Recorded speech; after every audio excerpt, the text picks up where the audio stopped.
ওয়াসার ঠিকাদারি থেকে শুরু করে নলকূপ স্থাপন প্রায় সব কাজই অনিয়ম দুর্নীতির মাধ্যমে নিকটাত্মীয় ঠিকাদারি প্রতিষ্ঠানকে দিয়ে দিতেন নির্বাহী প্রকৌশলী মোহাম্মদ রেজাউল ইসলাম। দীর্ঘদিন ধরে তার বিরুদ্ধে এমনই অভিযোগ।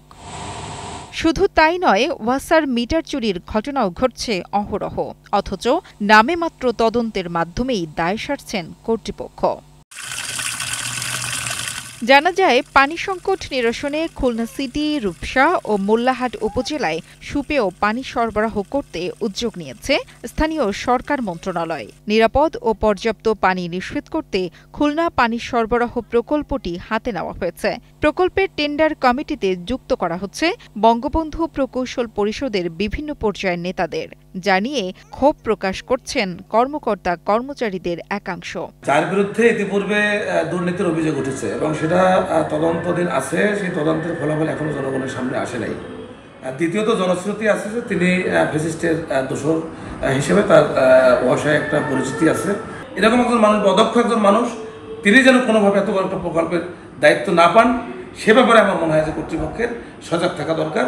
এদিকে অনিয়মে অভিযুক্ত নির্বাহী প্রকৌশলী মোহাম্মদ রেজাউল ইসলামকে আবারও নতুন প্রকল্পের দরপত্র মূল্যায়ন কমিটিতে রাখা হয়েছে বলে জানা গেছে। তার বিরুদ্ধে বারবার তদন্ত কমিটি গঠন করা হয়, তবে হয় না তদন্ত।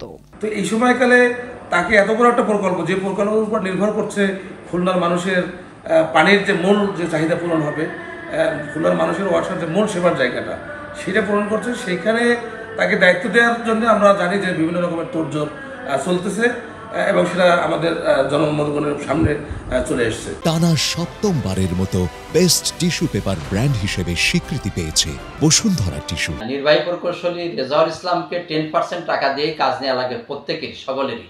খুলনা ওয়াসার একটা অপরাধ জগতের একটা সিন্ডিকেট আছে, যে সিন্ডিকেটের সে হতা, তার কথা মতো কাজ না করলে সে ওয়াসায় কোনো ঠিকাদার কাজ করতে পারে না। শুধু কাজেই অনিয়ম নয়, চলছে মিটার চুরির মতো কারবার। গত 6 মাসে 3টি জোনাল অফিসের ভান্ডার থেকে চুরি হয়েছে 2622টি পুরাতন ও নতুন মিটার। এত কিছুর পরেও শুধু সাধারণ ডায়েরি করেই দায় সারছেন কর্তৃপক্ষ। ঘটনা জানি আমি এই সপ্তাহের মধ্যে আমরা রিপোর্টটা বের করে দেবো। আসলে এই পুরনো মিটারগুলো নতুনভাবে ইউজ করতে পারতেছি কিনা, এটা আমরা কালকে। নতুন প্রকল্প বাস্তবায়নে মোট ব্যয় 2664 কোটি টাকা। প্রকল্পটি 2029 সালের ডিসেম্বরের মধ্যে বাস্তবায়নের প্রত্যাশা করছেন ব্যবস্থাপনা পরিচালক শওকত। প্রথম ফেজে সকলকে কানেকশন দিতে পারিনি, তার প্রেক্ষিতেই ফেজ 2 নামে দ্বিতীয় প্রকল্প আসছে। এর মাধ্যমে কিন্তু সকলকেই কানেকশন দেওয়া সম্ভব হবে। ডিপিপি প্রণয়ন হয়ে গিয়েছে, মন্ত্রণালয়ের অ্যাপ্রুভাল এসেছে। আমাদের লোকবল যাদের নিয়োগ করা হবে সেই স্টাফ প্যাটার্নটাও অনুমোদন হয়েছে। প্রকল্প পরিচালক এখনো নিয়োগ করা হয়নি, এটি 2029 সাল পর্যন্ত থাকবে এবং এটির বাজেট হচ্ছে 2600 কোটি টাকা। সমস্ত ঘাটতি পূরণ করে আরো এখন যারা ওই যে কম পাচ্ছে বলে আপনারা বলছেন, সেগুলো সংশোধন করা হবে, সেখানে রিনোভেট করে যাতে নিরবিচ্ছিন্নভাবে খাবার পানিটা পায় খুলনাবাসী।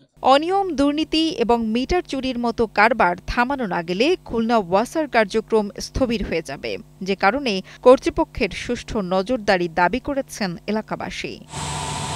এম সাইফুল ইসলামের পাঠানো তথ্য ও ভিডিও চিত্রে ডেস্ক রিপোর্ট, কালের কণ্ঠ।